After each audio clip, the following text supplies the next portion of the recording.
I knew this would happen. Right? It's like The Last of Us, where you're turning into spores.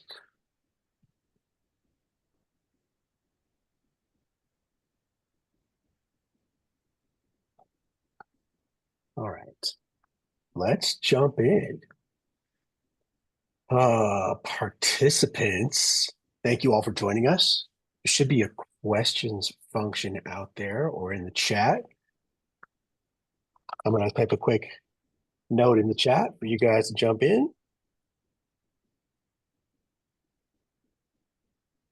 And what I would encourage is everyone who's viewing to submit your questions through the chat if you don't have a question function. And we're going to address those as we move forward. Like last time, we started with about, I don't know, a dozen participants, and we ended up with over 60 by the time the webinar ended. So we'll kind of see that crank up. A lot of people are looking for the recording of this as well, which is fantastic. Let's jump in. My name is Mike McCormick. I am the race director of the Breck Epic, which is now in its 17th year. This year, we're launching a webinar series. Our riders have always wanted to know about four main topics. They want to know about gear, they want to know about courses, they want to know about nutrition and recovery, which is one thing, and they also want to know about training. Today, we're going to talk about two things. We're going to talk about gear, and we are going to talk about courses, specifically stage one. I am joined by David Thomas from Industry 9. Dave has worn a lot of hats there. Many of you recognize him as the sports marketing point of contact for many years.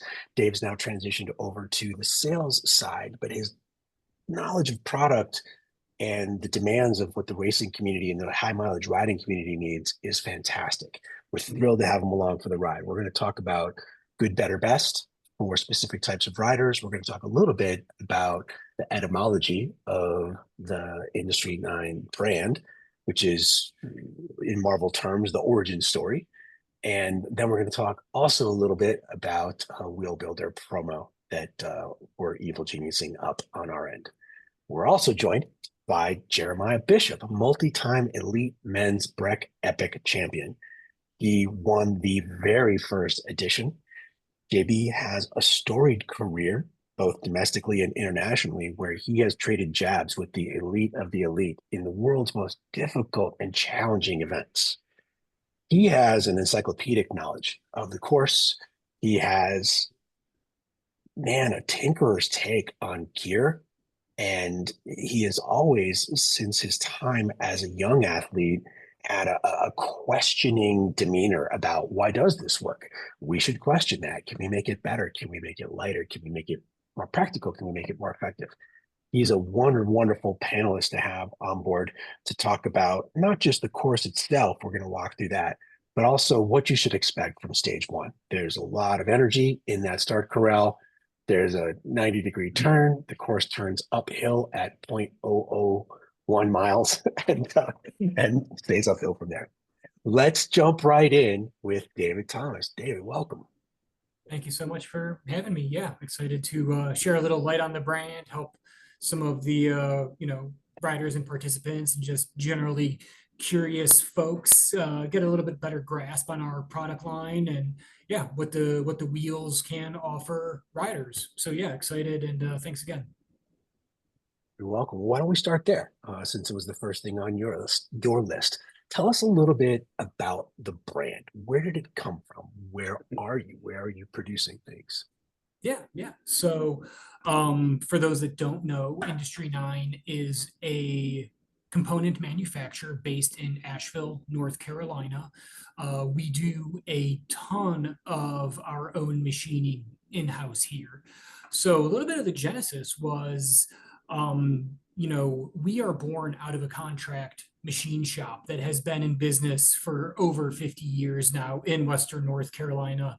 And we did also have a footprint in the upstate of South Carolina, but we've consolidated operations to just Western North Carolina now, across two buildings. So yeah, as a contract machine, shop, we've got contracts all across industries, aerospace industry, telecommunications. We do work for just various manufacturers. And bike parts is actually, in our whole length of history, one of our most recent additions to having a product line here. So, if we're going to run it all the way back to the very beginning of Industry Nine's, involvement in the bike space, we have to talk about our friends right down the road, Cane Creek, because they actually do have a part in our story. They're celebrating their 30th anniversary this year as Cane Creek.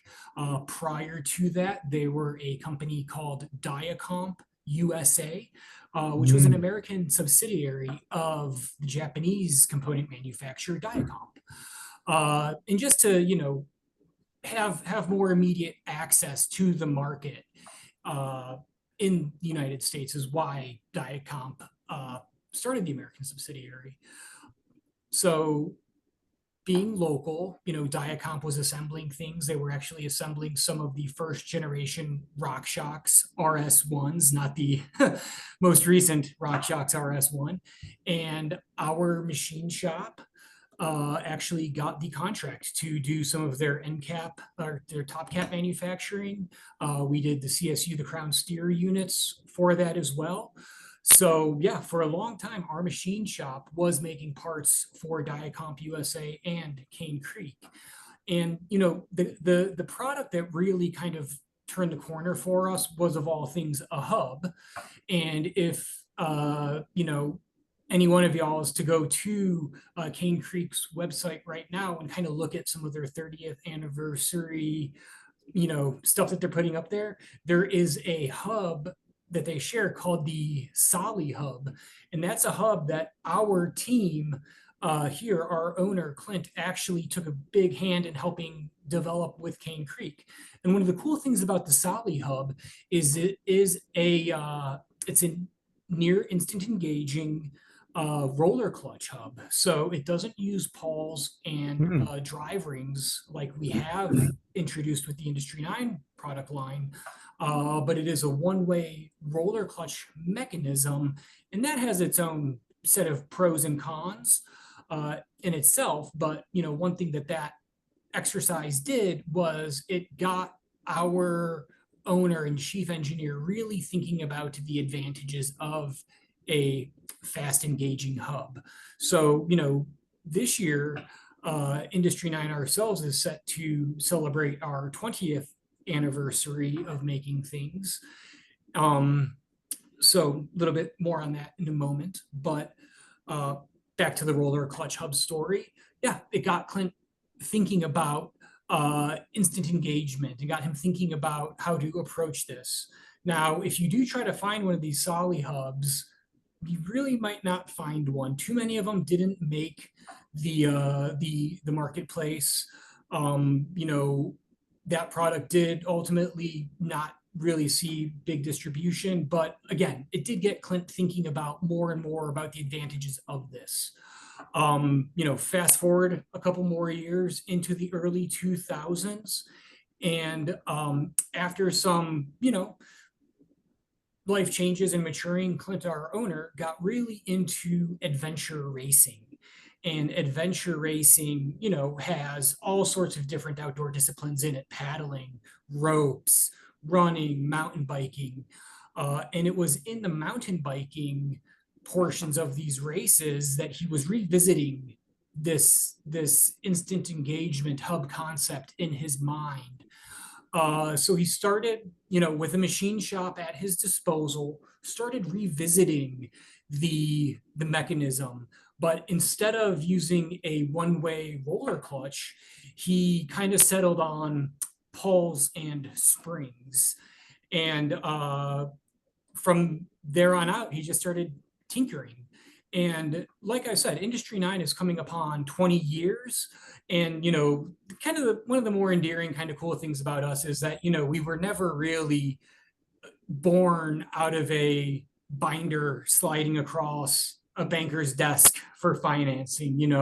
We've been a machine shop for like I said, over 50 years now. And just with all of that capital and all of the resources at his disposal, he was able to land on a 6-pole mechanism that he split into 2 phases. So if you can imagine 6 points spaced across a circle, we have every other pole engaging into the drive ring in that first design. So you think of it as like 2 triangles. You have triangle A and triangle B. And inside those circles, the triangles are offset just slightly so that when the drive ring moves, one set of poles engages, it moves slightly, and then that second set of poles engages. So by putting 2 phases on the free hub body, we were able to essentially double the amount of contact points that our ratchet ring had machined into it. So, for example, if you have 60 teeth on that ratchet ring, using that configuration, you effectively double that to 120 points of engagement, or 120, detents on the ring. So that was a pretty revolutionary find from him. So we were able to reduce weight from the clutch, and we were also able to make a mechanism that didn't rely so heavily on hub shell reinforcement around that expansion zone from the clutch to be a big structural part of the hub itself. So it was that initial mechanism, and then followed by one of the things that Industry 9 is really known for, which is the aluminum spoke that threads directly into the hub shell. That was just another situation of, oh, well, I see how conventional spokes are made with a wire, but one thing that we have in the shop are an array of Swiss screw machines, which essentially can take aluminum bar stock and then turn them into really long screws. So aside from the fast engagement, kind of like the second thing that I9 really got to be known for were these oversized aluminum anodized spokes that don't have a nipple. It's a straight pull spoke, and then they thread directly into the hub shell. So it was, that kind of confluence of features that really took the bike industry, took the attention and really kind of put us on the map. And again, that was right around 2005, 2006. It's really hard to kind of point out a start date again, because we didn't like formally, say, okay, here it is, here's the launch. It was always tinkering in a machine shop. Let's get these on some of the local riders. Let's go out to Interbike and see how this goes. So yeah, and then bring that up to speed now. We have a complete full product lineup. We have mountain bike wheels, we have gravel wheels, we have road wheels. We've gone into the components business with headsets, stems, headset spacers, plenty more supporting components planned. But right now, our main wheelhouse, and I love that pun, is going to be hubs and complete wheel sets. And as Mike mentioned, we are going to be talking about the product line in kind of like a good, better, best array in a moment here. But yeah, the key takeaways of Industry 9 are, we're based in Western North Carolina, family run machine shop here. All of our hub shells are machined here in-house. Our mountain bike and our gravel aluminum spokes, anodized, machined here in-house. There are some things that we do have to purchase separately and source separately, but for the most part, we're happy to say that we're really proud of our domestic manufacturing, and yeah, it's not going anywhere. Let's jump off there. And that is a deep brand dive, and you guys have been around for a long time and authored some amazing changes and technological innovations. My sense is that the brand has always been devoted to the rider experience and performance, and has also maintained its approachability. And sometimes in our industry, that air can get tough to breathe with I don't know. I don't know how best to describe that. But one of the things that stands out to me about your DNA is that you are the nerds next door. And I mean that in the nicest possible way, that you could walk over to your house and borrow a high powered leaf blower or an electron microscope or an anodizing machine. We could just dip something into your parts bin Well, and the rider and bike focused, where a lot of other industries they get really big and they start to become profit and shareholder right. focused. I think it's really neat and refreshing to go down to I-9 and I did a tour last year and they're like, "Oh, are we going to go ride at 4? We're going to get out here and go ride." And I'm like, "Well, I was going to see the product and we saw the product, but then there was definitely like a huge emphasis on, hey, let's ride, let's go, let's check out how this stuff performs in the field, beat the hell out of it, come back." And I think what's fascinating is they have like this in-house capability to take that feedback, goes directly to the machine shop, go directly to the R&D crew, and it's all like a vertically integrated. That's really Right. neat.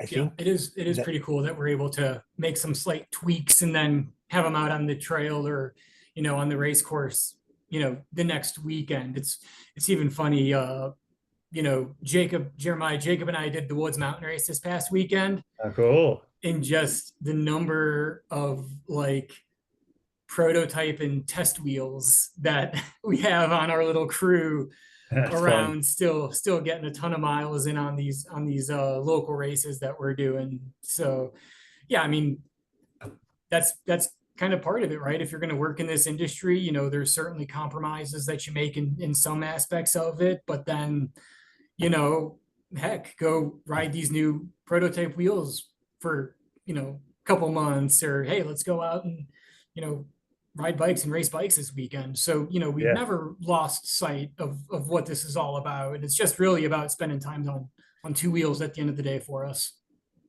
well, let's talk about product. And I want to talk about product through a pretty specific lens. And I will apologize first to JB and to anyone who's jumping in late. I supplied him with this background, and I can't figure out a way to Turn wipe it it. off, man. Turn it off. Right?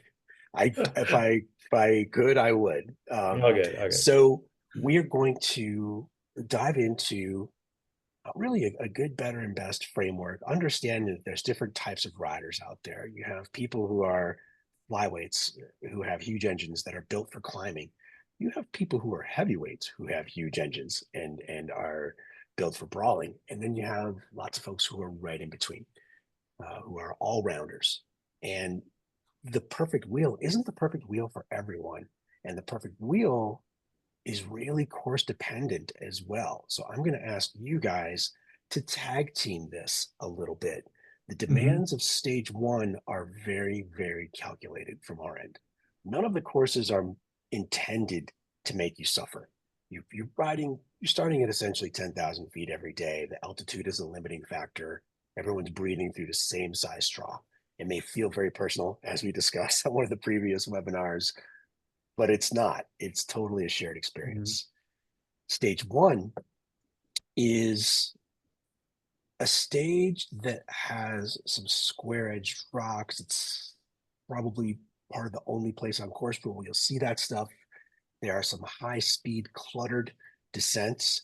It's really a challenge for equipment, and it's a bit of a clearinghouse in that if you brought an ultralight wheel set and you don't have a little bit of luck and a bit of skill, you're going to blow that thing out. Um, this course eats wheels and Mhm. tires. There's a question in the chat about tires. I'm going to get to that in a second because we didn't answer it specifically on the tire webinar. And there's also one from Kurt Bagaman, former South African national champion, who I worked with at the Super Cup Cyclocross Series decades ago. Dave and JB, talk to us about the right wheel and some considerations that you might want to keep in mind for the whole week, but specifically for stage one. Yeah. So, I admittedly would love to do Trek Epic. I've never done the race, but out here in Western North Carolina, I think our take on cross country races and our take on stage races might not be too dissimilar from what the rider encounters in Breck Epic. And I know has done Pisgah stage race and he's done Breck Epic, so maybe he can confirm that. But More rocks, less roots. yeah. Mm. So, I think that, if we are going to dive into, the gear choice here, I do think that our lightest line of wheels, the Solix XC and XC Carbon, are maybe not the best option for this one. Maybe we go a little bit more on the lightweight side of things with the Solix product line, but we look at our trail series of wheels. And the trail series of wheels are still going to offer our lightweight, our most, covering ground as fast as you can. Solix chassis, that is our flagship kind of XC downcountry hub and spoke system. But we put our trail series of rims on it, and we have two trail series rims. We have an aluminum version and we have a carbon version.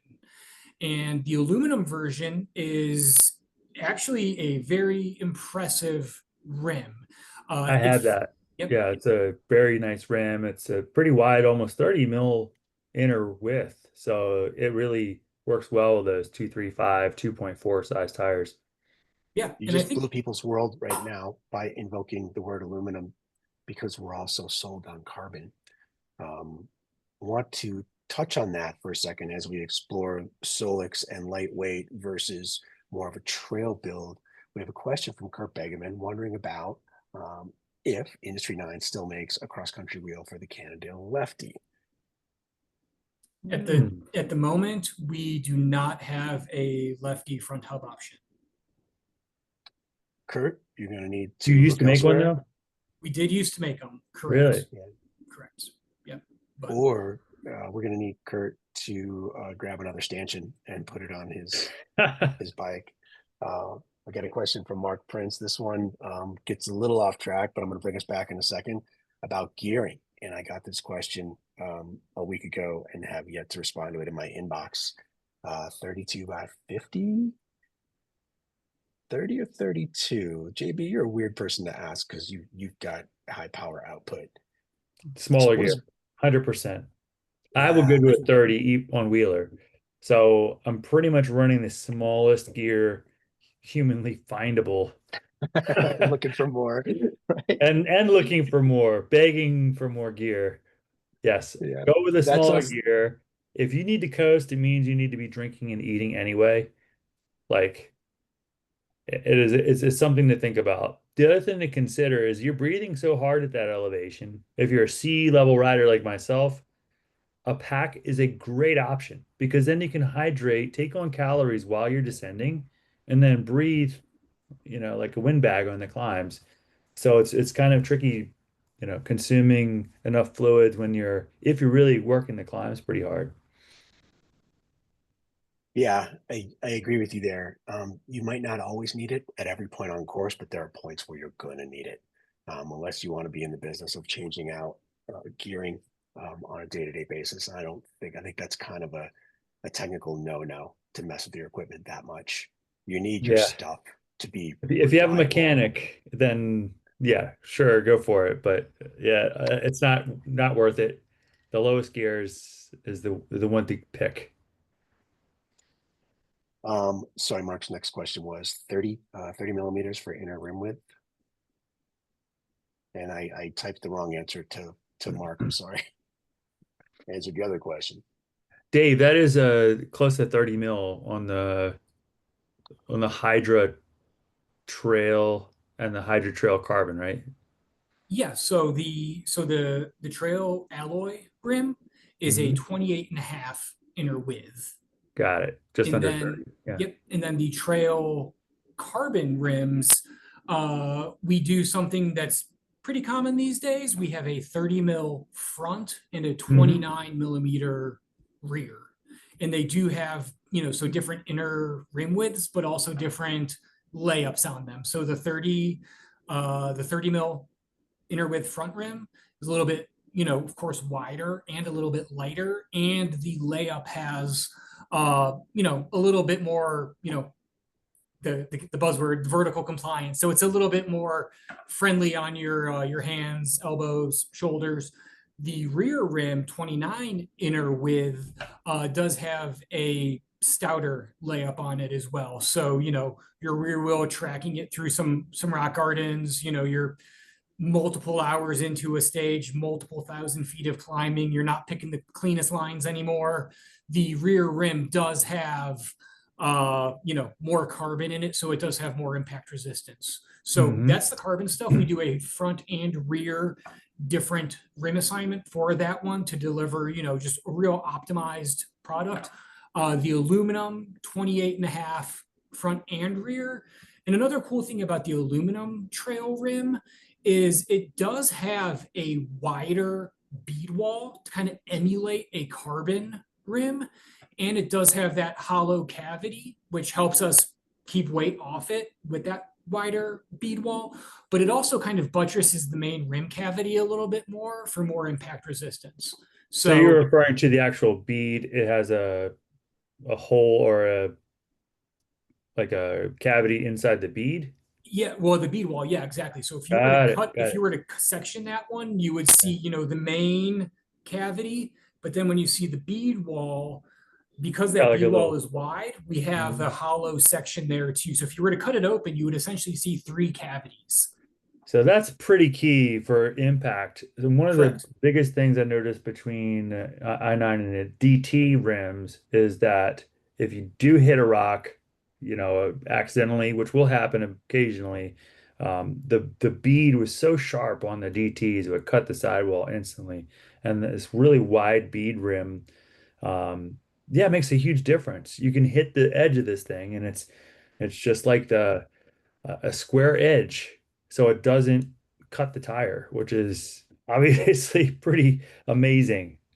Yeah, pretty crucial. And we're using that, those wider beads on our trail rims across the board. So, the trail rims I just raced this weekend on my Solix trail carbons, getting ready to go out on another road trip with another set of them with different tires on them. I'm very fortunate in that regard. But I just think that the trail rim is a great marathon race wheel. It's great stage race wheel. If you're doing bigger backcountry riding where you are encountering a myriad of riding conditions, whether it's big, long climbs or, aggressive rock gardens, aggressive downhill sections, I think the trail series works really, really great for that. So the Solix Trail Carbon would be the flagship there. And then the Solix Trail, kind of alloy is implied, would be kind of the next choice down from that one. And the only difference is the rim itself. It's the same hub and spoke system.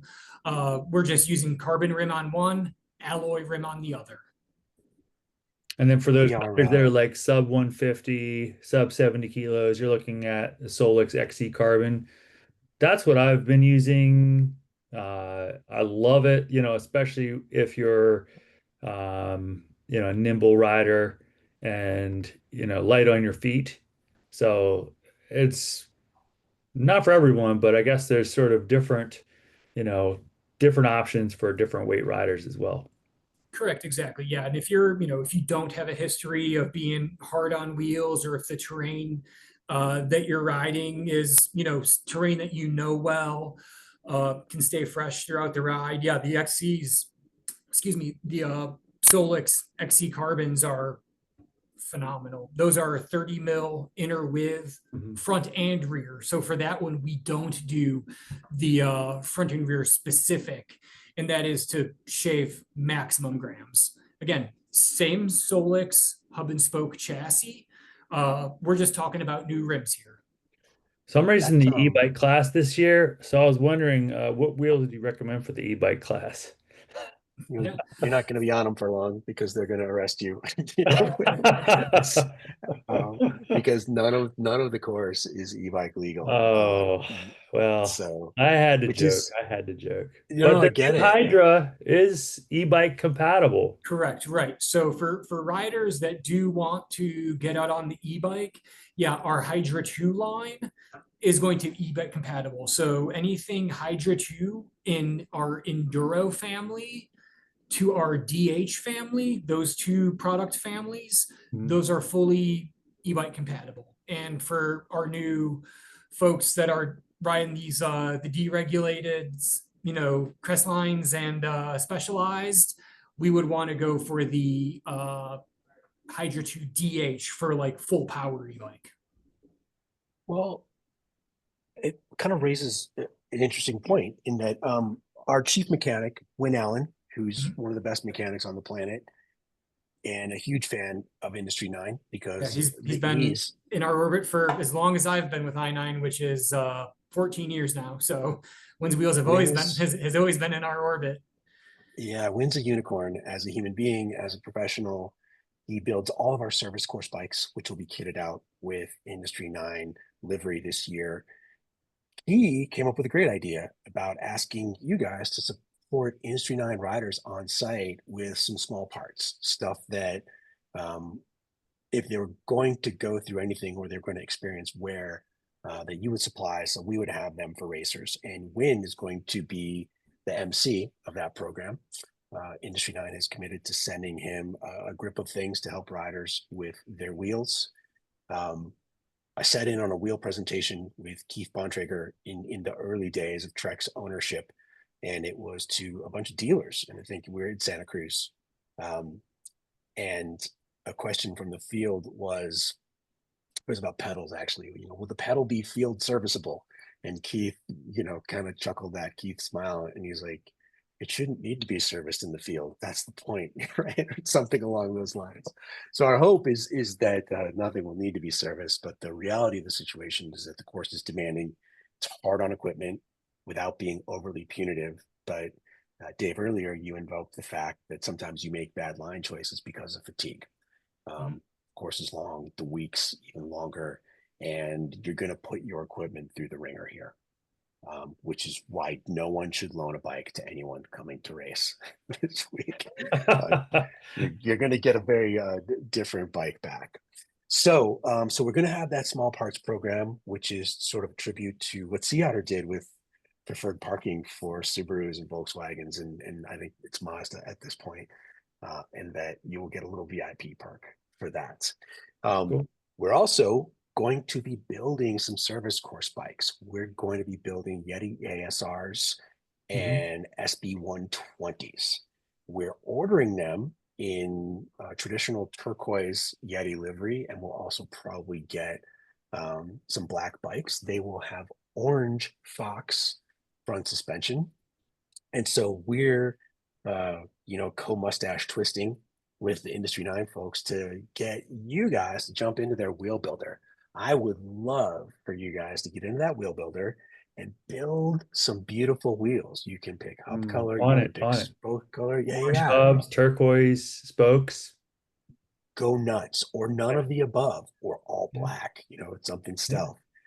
Go in, build a wheel, take a screenshot of it, and do one of two things. Either post it on your social media and tag Breck Epic and Industry 9, or email it to me, mikemac@breckepic.com. And we're going to take all those submissions, pick the ones we love the most. We're actually going to pick 3, and I'm going to send you a $250 value goodie box from Cool.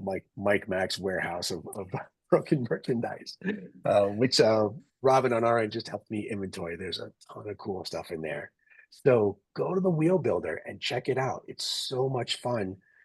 All you need to do is screenshot your wheel. If they're both the same, just grab a screenshot of the front or the rear. But have some fun, make something cool, and build whatever wheel set you want. So that is one of the cool things. I think to wrap up, good, better, best wheels. Yep. It is rider dependent. It is focus dependent. If you're, as we saw with Unbound, like the speeds are getting faster and faster. And there's a great article in Velo today about the challenges of a race becoming successful. Those are champagne problems. And they're problems. I don't want to diminish them. And I love that Lifetime is stepping up to acknowledge and address them. And also that the field is saying, hey, it's growing. These are part and parcel of growth. So the response collectively seems to be very, very thoughtful and committed to resolution. As soon as Unbound solves its 2025 problems, and they're like the rest of us in that regard, 2026's problems are going to raise their hand and ask to be fixed. And sometimes you only get to them by going through them. So sort of circle back, the speed at Unbound is higher. We're seeing the speed at Epic tick up also with riders. Keegan's been in our field several times. Last year, we had Howard and Riley who were dicing it out at the tippy tip of the spear. Jeremiah was right on their heels. Sidebar, you're going to see Josh Tostado in there this year, not as a competitor, but with follow and trail cams. And Cool. we're going to be hosting some content. It's the Shimano XTR Toast Cam from every stage. So that'll be super cool this year. The course is long. There are a handful of really, really important variables about equipment and wheel selection. Are you light? Can you take a light wheel through its paces over the course of the week? Then you might want to save some grams there, because there's a lot of climbing. If you can get them, you can finesse them down the descents. A light wheel is a really good choice. A light all-rounder is a fantastic choice for most of the field. You don't want to take, a 125cc dirt bike or a Honda Spree on a 100-mile dirt bike ride, right? You definitely want something with a little more horsepower under the hood. So the right tool for the right job here. And if you're in the Clydesdale category, and our Clydesdales are big and surprisingly fast, you probably do not want the lightest wheel that anybody makes. Pick the right No, tool for the definitely not. job. So wheel selection, be smart. Know that you need to be here for a minimum of 3 days, and for most of you a week. And I think don't be afraid of aluminum or alloy. It's a great economical choice with fantastic performance benefits. And also look at inner width, because your wheel is part of a system that includes tires. And overwhelmingly, we advocate for higher volume tires. Your tire selection will vary. You should run what you're comfortable with, because what you like on your home territory, you're probably going to like here too. You don't want to make huge changes there. The Continental stuff, we love their rubber compound here. It has a nice rounded profile with just enough square edges. We would advocate for a Mountain King or a Trail King with protection, sidewall protection for sure. And Question. yeah, go ahead. So Dave, this is one for Dave, but at what point would you recommend a wide trail tire? Like Maxxis was making an Aspen and a wide trail, which is a tire that doesn't get square when you put it on a wide rim. Would that be over 30, or what width rim? Yeah, well, first and foremost, when it comes to tire, with selection, first and foremost, make sure it clears your frame and fork. So, we do see some, XC tires, at a very voluminous 2.4. So, first and foremost, make sure that you got plenty of clearance with your frame. But, JB, to your point, the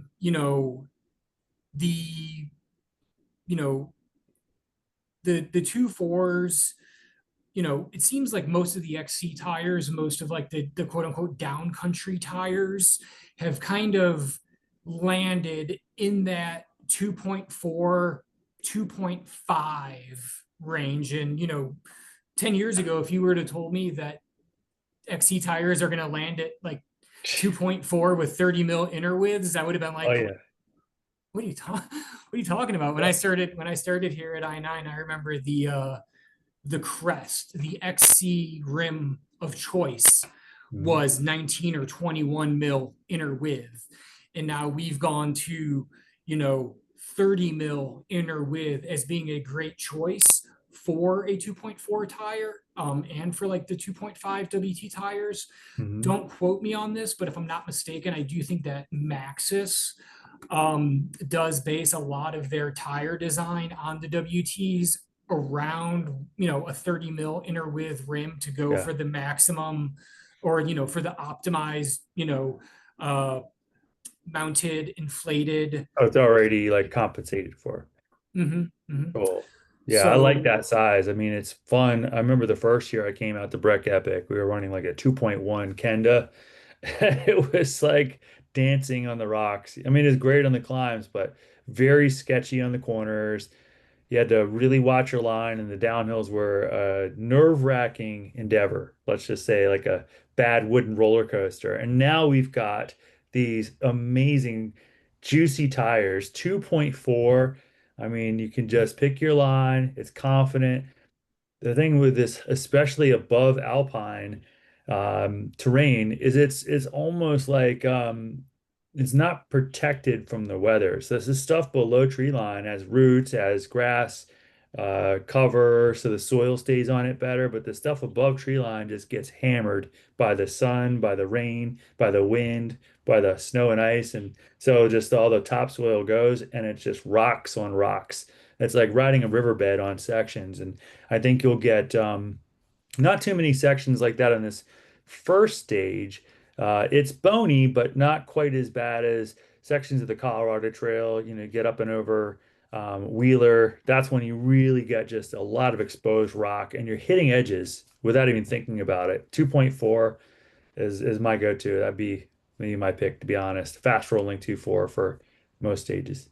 It yep, would have yep, been good, unheard great. of to Yeah, race a you two can, four 10 years ago. And now, for something like this, who isn't using a 2.4? A lot of the locals, like their daily driver is a 2.6 because of just that. It needs to do everything. So we get a lot of questions about tires, which is the perfect one. You don't want to race slick here. You'll absolutely love it on the climbs, and you will hate it where your life is at risk, which is on, these are long descents.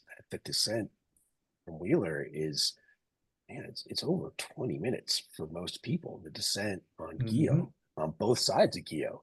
Yeah, I was gonna say Geo and Wheeler. Those two are where you're like you're really glad you have more gear, more tires, more travel. And the other stages, it's like, that's great. I got a little buffer.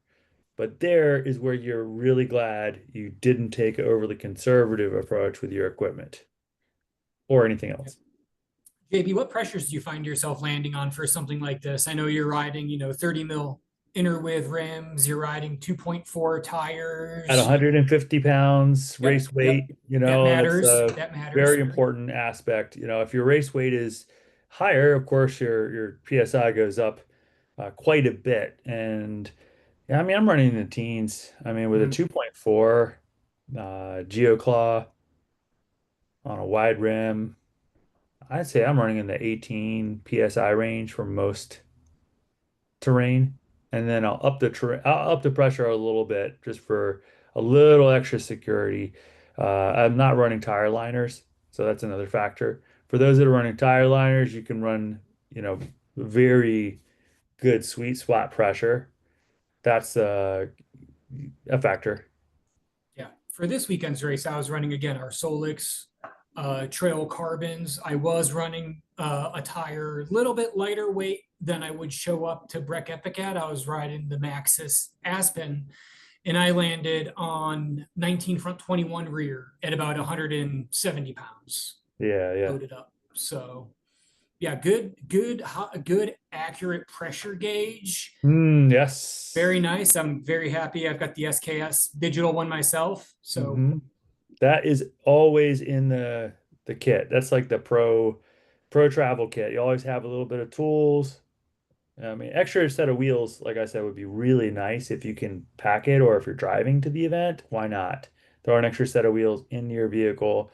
It's like one less thing to tweak about. If you cut a sidewall, you're like, to throw another wheel. No big deal.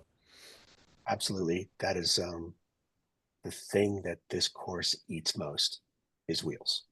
We'll have plenty of Continental rubber on hand for people who, shred something and want to get into something that's course appropriate. Like we've got a back stock of that to help riders out. But if you can bring a spare set of wheels, you'll be glad you did. You'll know, what to expect out of them, and they'll be close at hand. You won't go shopping for wheels. We have a little bit of inventory in XT service course wheels, and those are mostly center lock rotors, 29-inch wheels. I don't think we have anything 27.5 in the warehouse. Those are available for riders who blow things up, but we would prefer for you to not blow things up. And we're moving into sort of a state where we're going to begin replacing those XT wheels, which you've had around forever, with Industry 9 offerings. We'd really like to have you on product that we know we can service there. I will say the Shimano guys will be on site servicing everything, but I think we're all drinking XTR Kool-Aid today, XTR, water cannon bullets, which is really cool. So a couple more questions coming in from the chat. There was a question specifically about tires, and I directed the person who asked it to the Mountain King and the Race King with sidewall protection. They are moving those names out and moving some Vulcan/Romulan names in, and I still don't have my brain wrapped around it, but I know we'll have the Vulcan Romulan stuff here. We have a bunch of the new stuff from last year. They're sending us new stuff from this year. I think I would lean towards the Trinitol offerings, which are a little more all-rounder oriented. But again, it comes down to what you're used to. If you're used to making light rubber work, go with light rubber. If you are used to a specific tread pattern because you understand its predictability, go with the tread pattern you use. You don't want to ride something new on new terrain. You're going to see a little bit of everything. You're going to see heavily forested, loamy sections of single track. For the most part, the course is pretty dry. There are certain exceptions. And you will see big climbs, big descents. And we have a question from Kurt Begeman, another one. Kurt wants to know, and this is directed at JB, how would you describe the differences between the terrain of the Cape Epic and the Breck Epic? That is a very good question. Well, there's a lot of differences from a geological standpoint. I mean, you're talking about completely different bedrock.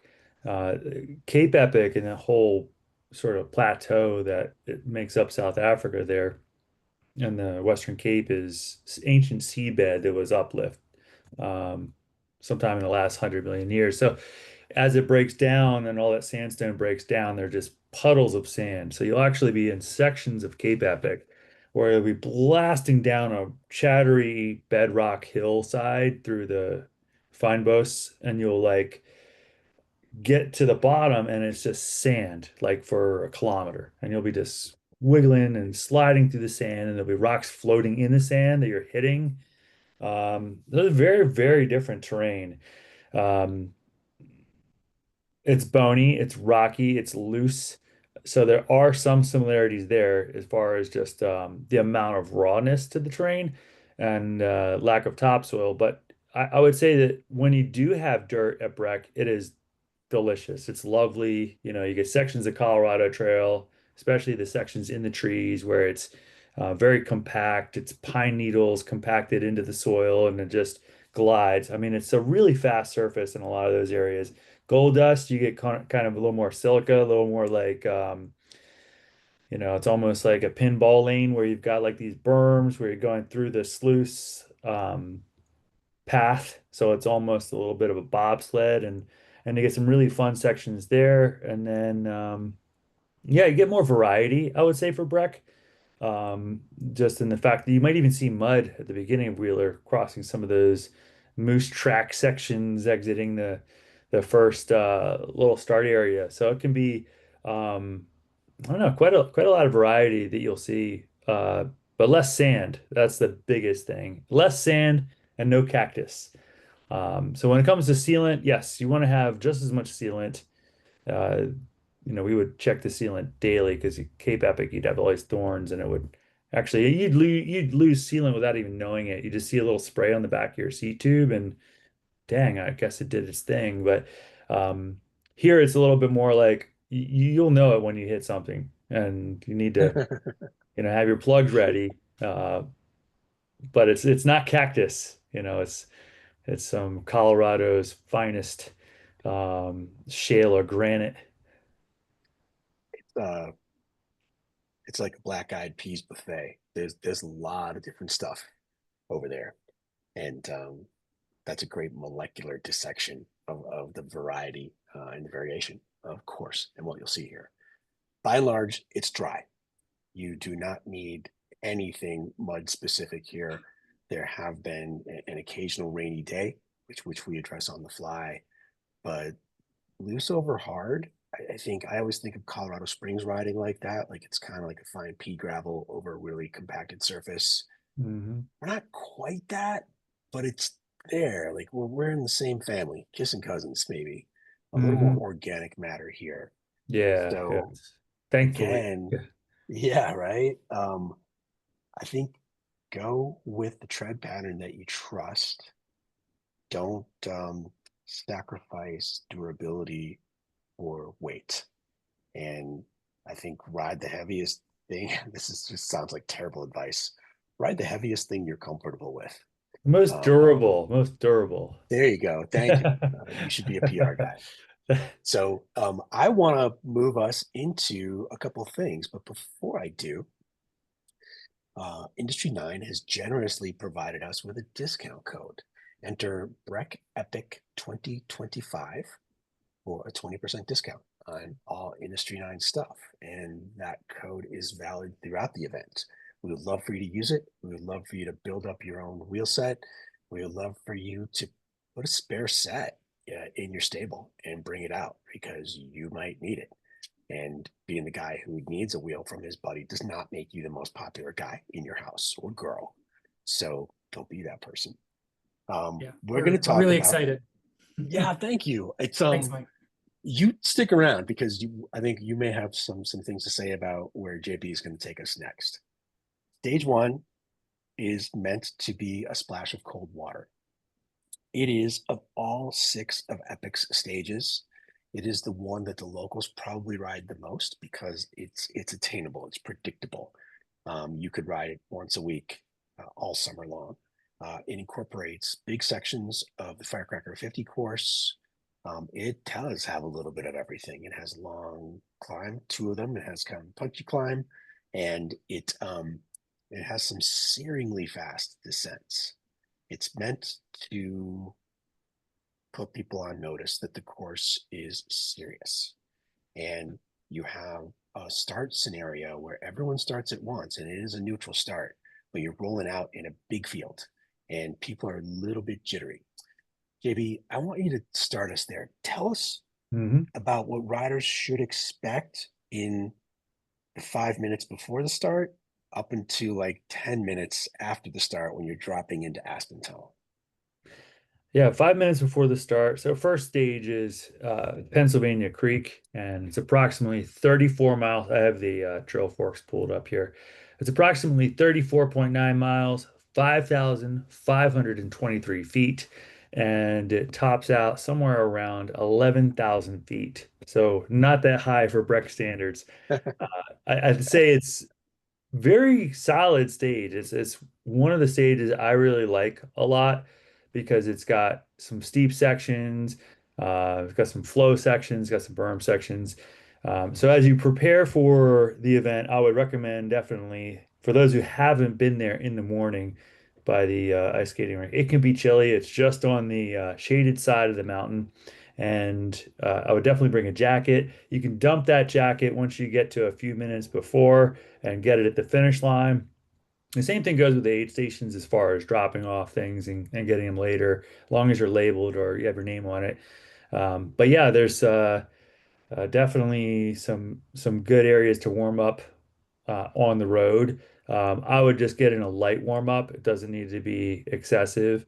It's a neutral rollout, but it is worth warming up because you do start with a pretty good stretch of climbing there for maybe the first What, couple miles, Mike? Maybe about 2 2 miles. point 2.4 miles takes you Yeah. to the top of Aspen Valley. And Yeah. the And warm-up section is on Boreas Pass Road, where just about every car you will see contains someone who's just trying to get to work that day. And pre-race mindset puts most riders in a mental space where they kind of turn their brain off. Um, as a longtime local, like we tend to think that people do that in Frisco when they get off the interstate and head to Breck. It's a more refined slice of turning your mind off. Um, please be careful on Boreas Pass Road. It is not the best place to warm up without having your head on a swivel and having like really increased situational awareness. You're gonna leave the corral in it's a group start, and you're going to make after about 100 feet a 90-degree right hand turn onto Boreas Pass Road with a police escort. I will say that the entire course is marked, and marked very, very, very well. It's a point of pride that you shouldn't need a GPS head unit. We don't lose people. We've had situations where we've had cars park in front of signs. That stuff happens. We've seen a little bit of sabotage, like all races do. We have systems in place to mitigate and eliminate that. You know, every section is pre-written by people with full marking packs. Um, oh shoot, I lost you for a second. My whole screen went dark. Uh, so the course markings combined with your GPS head unit, which almost everyone has, we encourage you to download the GPS tracks. And between those two, you shouldn't get lost. And if you find yourself way off course, according to your head unit, and you haven't seen a sign for a while, you're off course because we mark prodigiously. You do get to, getting back to the course, you get to the top of, it's about a 1 mile descent down Aspen Tunnel. It's pinch point. So you have 2.4 miles of climbing, which you would think would be enough room for selection. It's not. We encourage people to start racing as soon as we get the whole field onto Boreas Pass Road. We want the fast men and women hustling uphill so that they have a little more room on Aspen Alley. Mm, You turn down Aspen Alley, which is a beautiful, really heavily shaded descent that goes on for a mile. my With favorite. the Yeah, it's so good. You Yeah, pass it's really fun. um, you pass some historical mining infrastructure, which has been lovingly preserved by the community. Um, and then you turn back uphill and head out the Blue River Trail, where you will encourage. The course doesn't have a lot of pinch points over the course of the week, but there's a couple on stage one. And at the entrance to the Blue River Trail, you're going to encounter the second one. And if you give me just a second here, I'll give you a mile marker on that. So that is approximately, just under 4 miles, 3.9. The Blue River Trail crosses through Spruce Valley Ranch. If you're following the GPS track, there's a little nugget of a climb in there, but it's mostly flat until you enter the community of Blue River. And I'm going to sort of walk us through the moderate portions and let JB talk about the punchier stuff. At 6.5 miles, you're in the community of Blue River, and this course turns uphill for 3 miles. You're at the bottom of the Pennsylvania drainage, and the Pennsylvania drainage leads into the Indiana drainage. JB, tell us about this climb. Like, it's the first, minus that starting climb, the first real big climb. Yeah, not only is it the first major climb, but it's also one of the toughest. It's a very steep section of climbing. The course, I would say it's one of the steeper stretches. Yeah, the middle section is steep, but then it gets even steeper. Pennsylvania Creek probably has, I don't know, sections in the teens, probably in the bottom bit. It does get a little bit more gradual toward the top, but it is just um, heavily used Jeep trail. Um, yeah, so it's got like ruts and areas where it's like washed out, some water coming down it. I clearly remember trying to keep up with Howard Gratz on that section a few years back, and yeah, he was blasting. Also have good memories of putting, the race um, on notice by leading that section and winning that stage. It is decisive. It is a very, very tough climb. Tops out at about 11,000 feet. And yeah, it definitely is got a good line on it. Most people won't have to walk it. But there are some rocky sections, loose, and that's when you start to, get into the more backcountry style riding that, yeah, you'll see in patches on the stage. Got good news and bad news for you. It doesn't top out at 11,000 feet. It tops out at 11,200 feet. That's the Okay, bad news. love it too. Uh, 11,000 is plenty. Once you reach the top of Pennsylvania, it is a rutted Jeep road, which is kind of representative of a significant portion of the riding around here. Things are connected by old mining roads, which is, really a bullets to plowshares story about how the community repurposed some underlying infrastructure and turned it into a mountain bike amenity that's really incredible. The width and breadth and connectivity of the trail network in Summit County, there's not much like it in the world in terms of high alpine endurance riding. It's big and beautiful and tough, and it does get steep. So once you reach the top, you are going to descend a similar double track into the bottom of the Indiana drainage. That is high speed. It is Big chunky. water bars too. Yeah. You And want to check your speed on that. I remember clearly watching some other riders just not not anticipate that you had these huge humps in the trail. That's stuff that, we know how to set up straight for, but even then, you're catching some air if you're going really fast. So you have to really keep it tight. You know, I I prescribe to the 85% rule when you're racing in the backcountry. And if you're on a cross country course where it's 2 miles long and there's an ambulance like every corner, it's cool. But like, I mean, out there, you just don't want to mess around, and you also want to be there the next day to race again. So that's a particular section where I throttle it back a little bit. I ride quick down that, and if that means I need to make up 10 seconds, once we get to the open section, no big deal. that descent is about a mile long. And it's a great place to inject a piece of course knowledge that we've been saying for 17 years.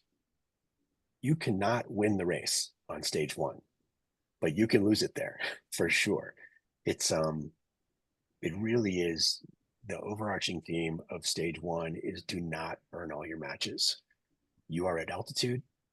You are going to have challenges sleeping and recovering, more so than normal. It's not egregious, but you're going to do something that requires 6 days of effort. You need to put your thumb on your own scale as much as possible. If you get pretty deep into the cave, it is going to be a lot of work to get yourself back out of it. So what we tell people is sit in, find your people on day one. You're going to be racing with those same 50 people all week long. That's your crew.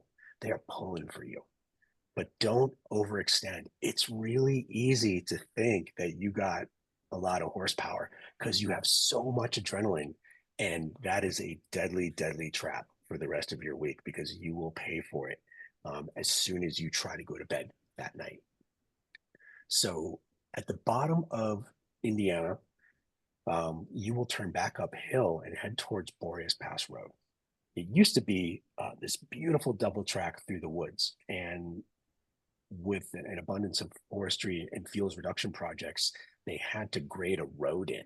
It went from this secluded kind of sportsman type experience into it's Formula One through there. Like you could race an open wheeled car up that road, which is sad and necessary. And my secret hope is that the Forest Service and the county will collaborate on putting a single track through the woods right alongside the road. And I keep trying to nudge the levers to make that happen. But for this year, it's a long road climb. You get up to Boreas Pass Road, and at that point, you are going to take a left. That is at about 12.3 miles. You're going to kind of like you're going to be spun out going downhill. So you enter Boreas Pass at, call it 12.4, and you'll hit Baker's Tank at 14.2. So just under a couple miles of downhill road section. It's pretty, and your legs will be ready for the relief. From there, you will arrive at Baker's Tank. It's a big kind of rust red colored tank. It was there to uh, replenish steam engines as they were making the mail run over Boreas Pass. And it's big. You will run into aid one there, which is where your aid bags will be. If there's a chaotic aid station throughout the week, if there's the most chaotic one, that's probably the one from Baker's Tank, which is at 1610. You're going to get on Baker's Tank Trail, which more or less kind of takes you to the top of Nightmare on Baldy, which is, you know, a really, really fast wooded single track through just gnarled bristlecone pine. There's some really old growth spruce there, and it will kick you out at the top of Sally Barber Mine, which is at about 17.25 miles. You're going to ride Sally Barber Road, all the way down to the French Creek drainage. You'll be in the valley of another drainage at 19.45 miles. You will run into another aid station there, just to tick up the road a little bit in what we call the wire patch. Our aid captains are phenomenal. They have your bags in numerical and color-coded order. We have a caller on course to make sure that your number is being called out as you approach the aid station. Typically, our volunteers have an aid bag open and ready for you. Spectating there is tough. If you want to spectate, the parking lot is about a mile further west down the road, and there's a gate. You can't get a car past there. If you're going to plan on spectating at aid one, time it correctly so that you can either walk or ride a mile in from where you can park your car. I'm going to kick it over to JB at this point, because you are at the bottom of a trail that we call Little French, and you have some surprises in store for you. JB, Yeah, what's Little French like? Little French starts out pretty unassuming as it climbs up towards the drainage. But then as you get a little bit deeper in, it gets steeper, more loose rocks. It's absolutely gorgeous, usually filled with wildflowers. Yeah, some of my favorite moments in the Breck Epic are surely climbing along that really secluded section of um, yeah, trout-filled rivers. The Little French is yeah, just a beautiful little spot. I think it's an old mining flume, is it not? Yeah, that You pass through a ton of dredge rock, which goes up the entire French Creek drainage, which is where the dredge boats scooped up rock, separated the gold, and sort of kicked the rocks out the side into huge dredge piles. And then it Yep. is an old. There's some debate about what qualifies as a ditch trail and what qualifies as a flume trail. It is, I think we can all agree, it was a path that turned into a mule and cart road that sort of was revegetated until it became narrow again. It passes through in the winter what is some pretty severe avalanche terrain. It is old growth spruce. It's real woodsy, fields of wildflowers, spectacularly beautiful. And it's got a little sting in the tail right when you get to the end. We got some When you steep cross pitches. over. Yeah. And the last one is real steep. If we had a swear jar there, we would be gazillionaires. Yeah. And Yeah, that but that it's last little pitch is very tough and you're breathing out of your teeth and yeah, it's a good grind, but you know, once you cross that stream, it's like party's on. It's a high speed, beautiful flume section of trail, and it's part of what I think really makes that whole race special is you get these real high speed sections and they've naturalized, you know, there are trees growing in the flume line a little bit, so you've got some turns and but it rides along this ridge that they had built up, I guess, for aqueduct or viaduct or something like that. And yeah, it's just balling, just super fast, blasting through the woods, and you're just yeah, hooting and hollering. That's a really fun section of the race. And aside from the flat danger of that ditch where you're going across the river there, it's not too risky for flatting. It's pretty fast. If you're looking at the trail forks at the elevation profile below the map, if you've been lucky enough to navigate to where it has elevation profile, you'll see that red bar. That red bar is, shoot, that's actually not it. Imagine Yeah, a red bar. climb. That's at the Yeah, last section of the climb. Yeah, so yeah, that it's a climb steep 20% from, probably that last little pitch. yeah.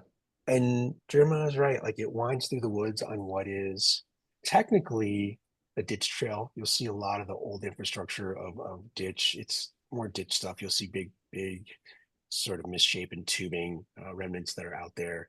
And you will kind of descend back into the bottom of the valley. We have a water station at mile 25.1, which is the B&B trailhead. You climb a little bit on the V3 trail through there, and you are kind of on your way home. You have a long descent from that kind of Gold Run Road area. You make a turn back onto Gold Run Road. Lots of cars on that. There'll be a marshal there.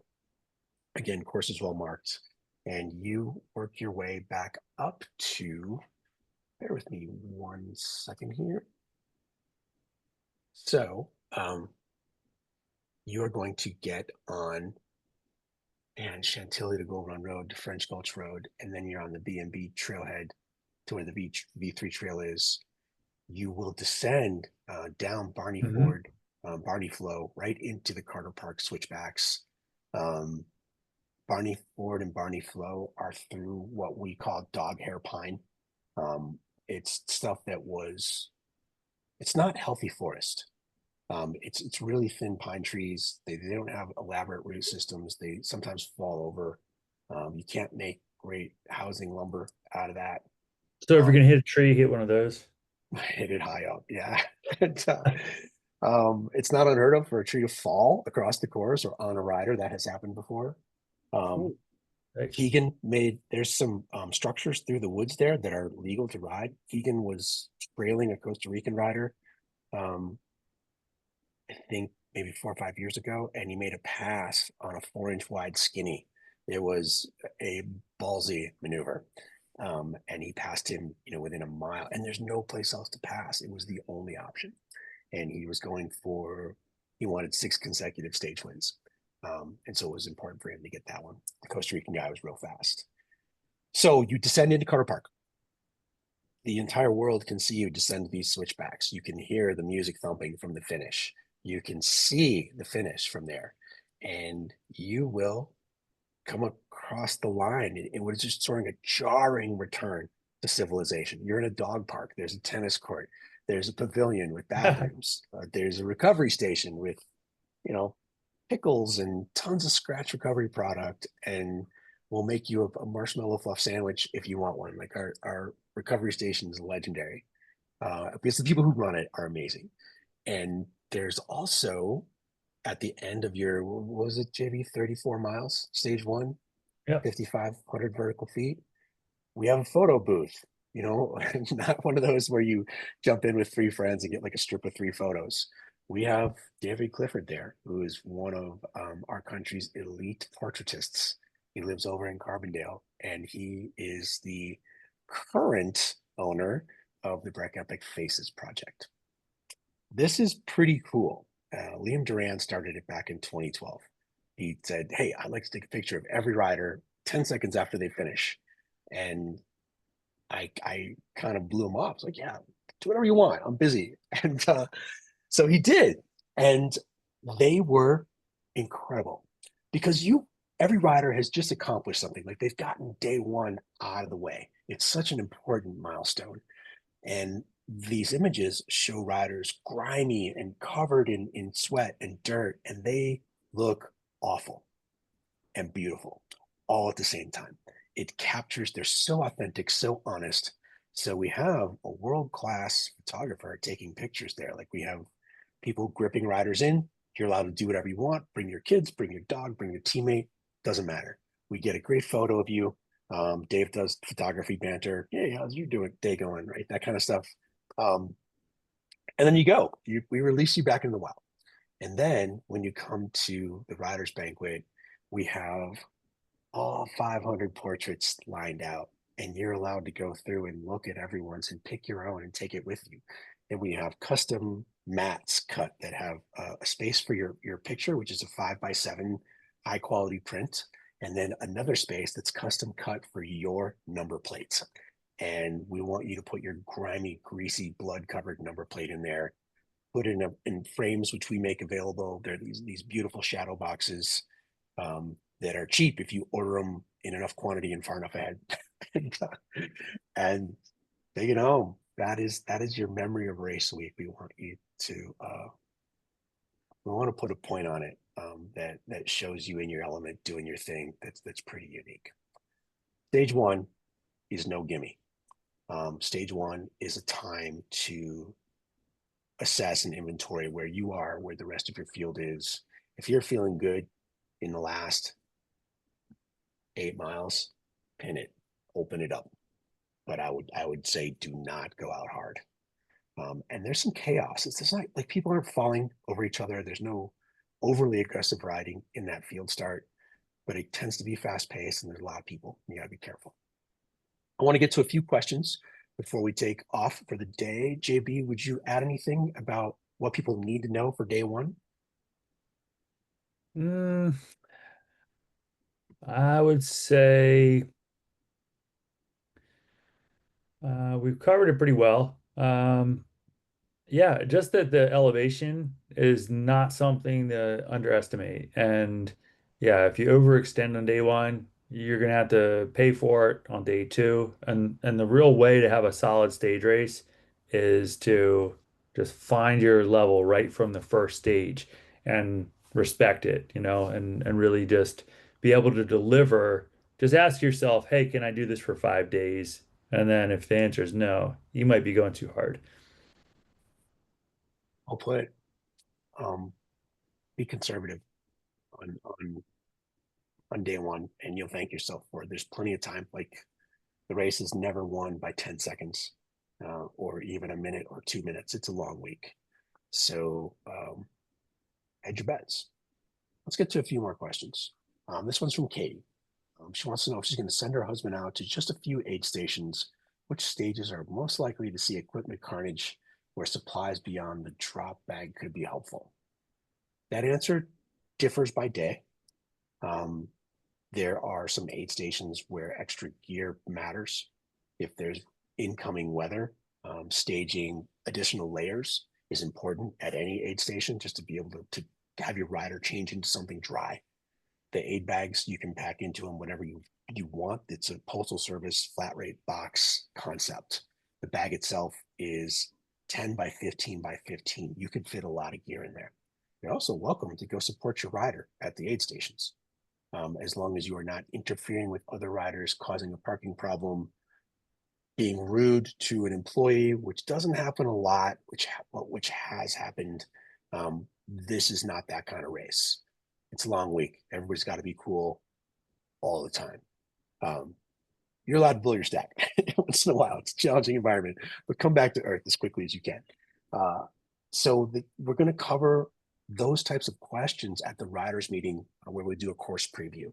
JB is also going to join us we're going to broadcast daily at the end of each day to tell people who won, what happened, who saw the face of their own God out there, who needs to eat fewer beans. And also we're going to do a preview of the next day, what riders can expect. We'll then cover that same information in the riders meeting. On stage one, that is aid 2, definitely. You've already done a couple of high-speed descents. We do see some breakage where you might want to be at aid 1. You probably can't be at both and meet your rider at both times unless they're in the back half of the field moving slowly. So I guess pay attention and stay tuned for more info on a daily basis about that. We covered Kurt's question about the differences between Breck Epic and Cape Epic. We have less sand. There's more variety of terrain. The molecular makeup of each course is different. We're shorter. I think the top speed of that race is really high. You're going to be going slower here for sure. And that speaks to altitude, difficulty of terrain. Cape Epic is they're the gold standard. They do things really well. They have a moving circus, the logistics of which I can't even begin to comprehend. We can't do that. We do other things well. Our cookies are elite, right? And you can always talk to the boss at the Breck Epic. Those are the main differences. I'm rolling around with sunburn and a white hat. Lindsay Levin asks, it'll be a little challenging coming from Canada to travel with extra gear, especially wheels. How easy is it to get replacements? We have fairly good inventory as long as you have the right rotor setup of 29-inch wheels, which are still in boxes. It's rare that we're asked for people to borrow them, but they're yours to borrow. We ask that you return them clean if you do borrow them. It is a county full of bike shops, and there are at least 6 service course providers on site. Those guys are incredible at hustling up equipment or fixing what you have. They're good at that. And they've all been with us for years. They know exactly what the course does to equipment. So you're not in like the wilds of northern Canada here. You're in a place where, T1 internet service. We're not that far into the wilds. But the beauty of Breck is that from a cultural, a dining, a lodging experience, the center of town is world class. It's amazing. You are in civilization, and like a pretty neat mountain slice of civilization. But then you step, 60 seconds out in any direction beyond the town limits, and you're in national forest. Among the beauty of the community is the accessibility. You can get lost in the best possible way within seconds from anywhere in town. Your access into the national forest and in the trail network is incredible, and it's easy to get away. That's, I think, what we're pitching more than anything. We live in a golden age of bike events right now. There are not a ton of endurance mountain bike events, and even fewer stage races. And this is old school backcountry mountain biking. This is the stuff that inspired me when I first started riding. It's what I wanted to ride with my friends. And you all get to do it with all of your friends. And we try to make it easy, fun, and safe. Any more questions from the field before we shut this baby down? Okay. A couple of things to remember. I want to thank David Thomas and JB for joining me, for their patience, for their insights, for good-naturedly going along with me figuring out how backgrounds should not look. Maybe you get to do your own background next time, I promise. This has been informative. We got a couple things to remember. Go build some wheels and send us a screenshot. Better yet, put them on your social media and tag us in Industry 9. If you're going to buy wheels or headsets or whatever, enter Breck Epic 2025 on the Industry 9 website for a 20% discount. Plan on having some wheel support here at the race. Plan on enjoying yourself once you get here. And if you are riding this year, don't forget to go to the Castelli store. You have a week to order the jersey that comes with your entry. And we sent you codes for that. If you don't have your code, let me know. If anybody else wants Breck Epic stuff, enter Breck25 at checkout for a 25% discount on all 2025 Breck Epic Castelli Servizio Corsa. I think that's how you say it. You guys, thank you so much. We are going to snip some off the front and back of this thing, and then we're going to publish a link to its recording so you can watch it at your leisure. And I will have that webpage on our website updated soon. Look for us next time. Thank you, JB. The next one is Wednesday, the 11th of June at noon. We're going to be joined by Mackie Franklin and Sid Schultz.